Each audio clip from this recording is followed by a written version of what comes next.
ও যদি ওর মায়ের সত্যিকারের দুধ খেয়ে থাকে, তাহলে মুসলমান সমাজের সামনে এবং বিশেষ করে আমার সামনে যদি ওই মন্তব্য করে,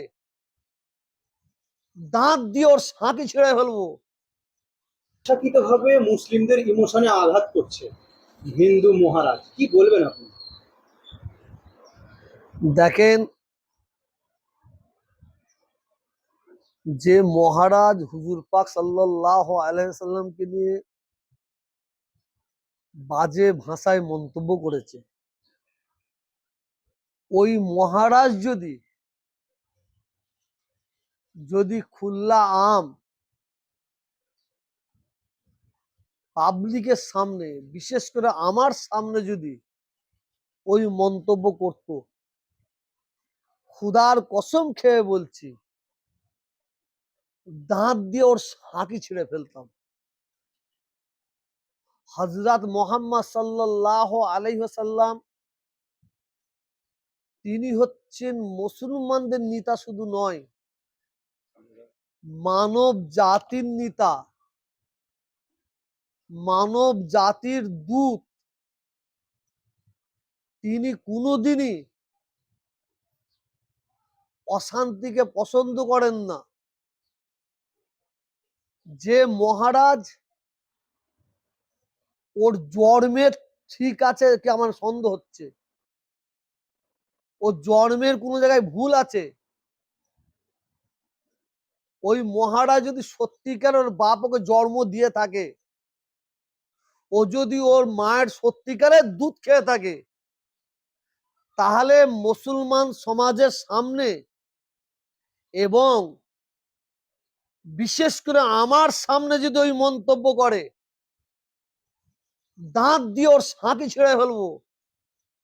আর ওই মহারাজ যে ভাষা ইউজ করেছে, যারা মানুষকে ভালোবাসে, ধর্মগুরুকে ভালোবাসে, সে যে জাতি হোক না কেন, তারা ওই মহারাজকে কোনোদিন মহারাজের ভাষাকে সমর্থন করতে পারে না। ও মহারাজ নয়, ও একটা পাগল, ও একটা পশু, ও একটা অমানুষ বলে মানুষ আখ্যা দিচ্ছে।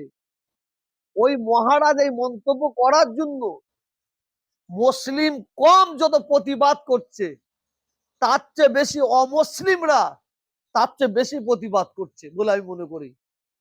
আমি দেশের আইন ধ্বংস হয়ে যায়নি, দেশের আইন শেষ হয়ে যায়নি।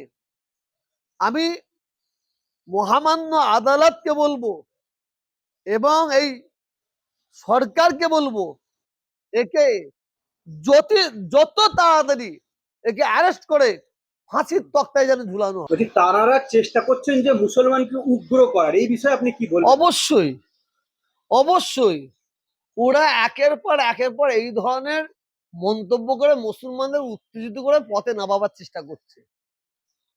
মুসলমানরা এত ভেড়া ছাগল নয়, ঘাসে মুখ দিয়ে চলে নেই।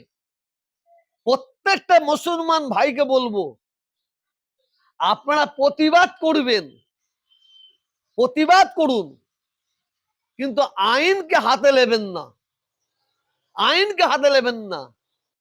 রাস্তা দিয়ে যখন হাতি যাবে না, কুত্তারা ঘেউ ঘেউ ঘেউ ঘেউ করবে।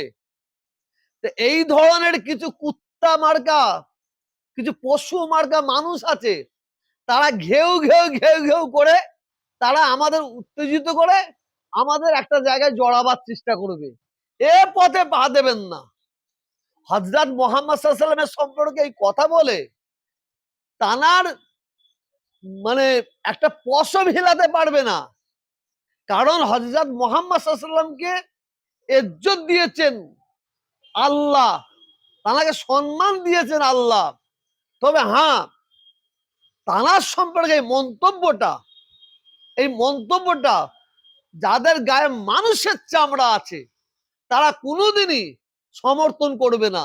আর যাদের গায়ে কুত্তার চামড়া আছে, শুয়োরের চামড়া আছে, যাদের রক্ত ঠিক নাই, যাদের জন্মের ঠিক নাই, হ্যাঁ, তারা এটাকে সমর্থন করবে বলে আমি মনে করি।